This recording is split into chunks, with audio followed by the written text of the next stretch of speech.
अगर आप माँ काली की भक्ति करते हैं तो आपको घबराने की आवश्यकता नहीं है, क्योंकि थोड़ा बहुत तो परेशानी तो देवताओं को भी उठानी पड़ी थी, तो आप तो मनुष्य हैं। इसलिए माँ काली की भक्ति में किसी भी प्रकार की शंका नहीं करनी चाहिए, क्योंकि माँ काली शीघ्र ही प्रसन्न होने वाली देवी हैं।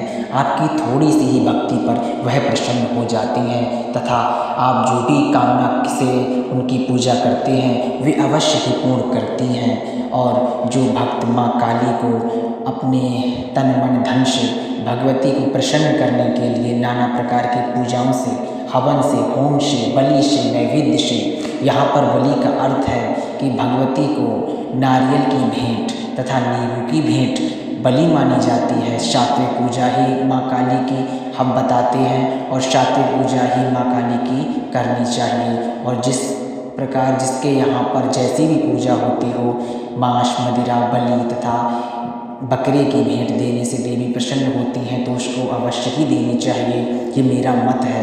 तथा हम जिस प्रकार माँ भगवती की सेवा करते हैं, नींबू, नैवेद्य, नारियल, बताशा तथा भगवती को मिष्ठान आदि समर्पित करके, उसी प्रकार हम अपनी पूजा पाठ को बता रहे हैं। भगवती उसी से प्रसन्न होती हैं। और श्री दुर्गा सप्तशती में बताया गया है कि माँ काली जगदम्बा के ललाट से प्रकट हुई हैं तथा उनके 3 नेत्र हैं तथा बिखरे हुए केश हैं तथा नरमुंडों की माला धारण किए हुए हैं, चीते के चर्म की साड़ी पहनी है और विचित्र खड्वांग हाथ में धारण किए हुए हैं, और समस्त चंडमुंड आदि सेनाओं का संहार करते हुए वह रणचंडिका के नाम से प्रसिद्ध हुई तथा चामुंडा के नाम से उनकी ख्याति हुई।